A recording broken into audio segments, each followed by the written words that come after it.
now, let me get this out of my way. This year coming up is 10 years of MG Bailey. I am 10 years old, or at least I act like it sometimes. But I was trying to figure out some way to kind of, I don't know, show the journey of my last 10 years. And the best way I thought of was to go through all the rigs, all the one-man band rigs that I've had.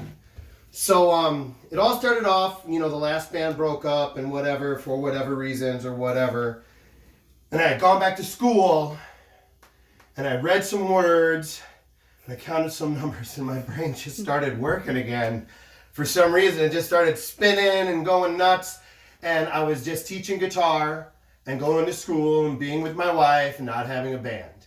So you don't have a band and you just start a band or you jump in a band and you get some buddies and you think it's going to be different. And I really didn't want to do the same thing every time and just go back to being in a band and have possibly the same shit happen or whatever.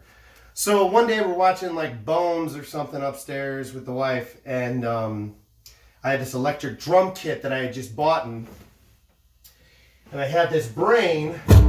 Ooh, that was a good sound. Oh, all this stuff has all been dusted up for quite a while. But yeah, I got this little brain here, bought it off a friend, and I had too many drums to go with it all.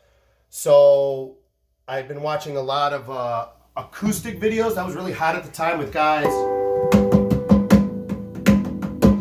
tapping on the guitar and keeping things going and retuning. John Gome, who is just like the man, he really inspired me and his playing was awesome. His beats were awesome. They're so good.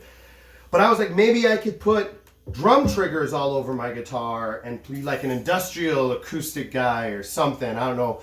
But I cut up this drum, electric drum, and at first it used to be right here with I just cut it up. So it was like just a hunk of an electric drum with the trigger just sticking out. And I could get really good. Oh, it changed my damn... There we go. But eventually the trigger went inside the drum to have that nice, clean, still acoustic look. It wasn't this pickup, but I built this guitar essentially to be like an acoustic industrial voyage. And it was cool, and the idea was to strum and be able to do my snare drum with my right hand. And then, of course, I wanted to get the kick in there, and I had the electric drum. So now I destroyed 2 electric drums from my purchase.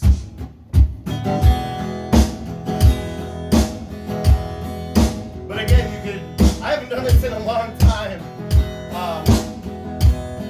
and I just could feel that groove, and I could really, I was really in love with it. And again, I was trying to experiment, not necessarily be in a band, so I started, adding some cool delay, and occasionally some bass. Oh, you don't like it? I don't give a damn.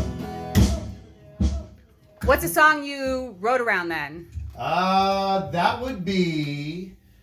This probably happened in 2009. So to be honest, there were no songs being written around I suppose something was a song that I actually wrote, oddly enough, not to get super deep, but I wrote it. My father, I was at my grandmother's in hospice, deathbed. My dad told me to bring the guitar to say goodbye to grandma and play for my grandma. She was, it was a thing, but I remember picking it up, and I can't necessarily do it because this stupid guitar has a broke string, but it just came out. I didn't know what I was going to play.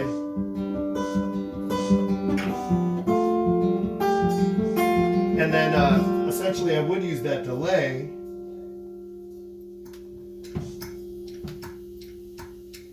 And you would try and get that kick going.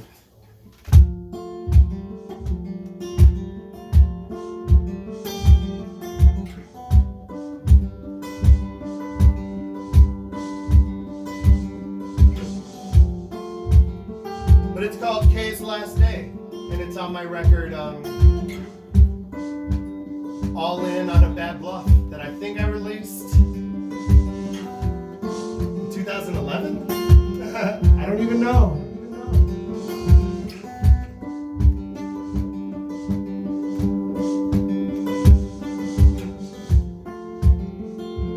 I'm not gonna sing it because I'll cry. But this was definitely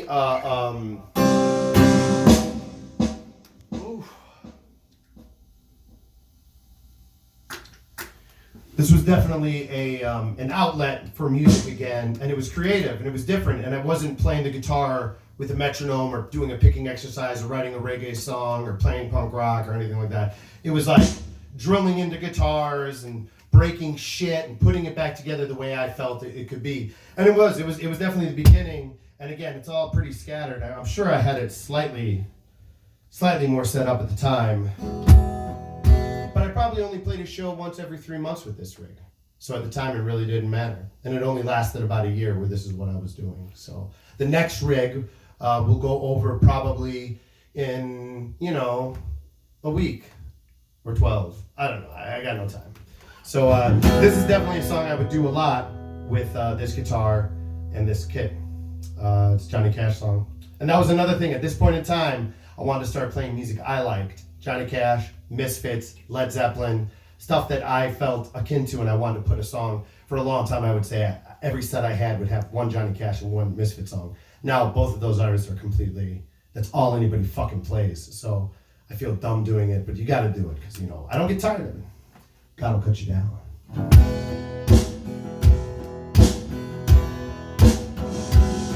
Well, you can run on for a long time, run on for a long time. You can run on for a long time. I said sooner or later I gotta cut you down. Sooner or later I gotta cut you down. Well, you can tell that long-tongue liar, you can tell that midnight rider, the rambler, the gambler, the backbiter. Sooner or later I gotta cut you down.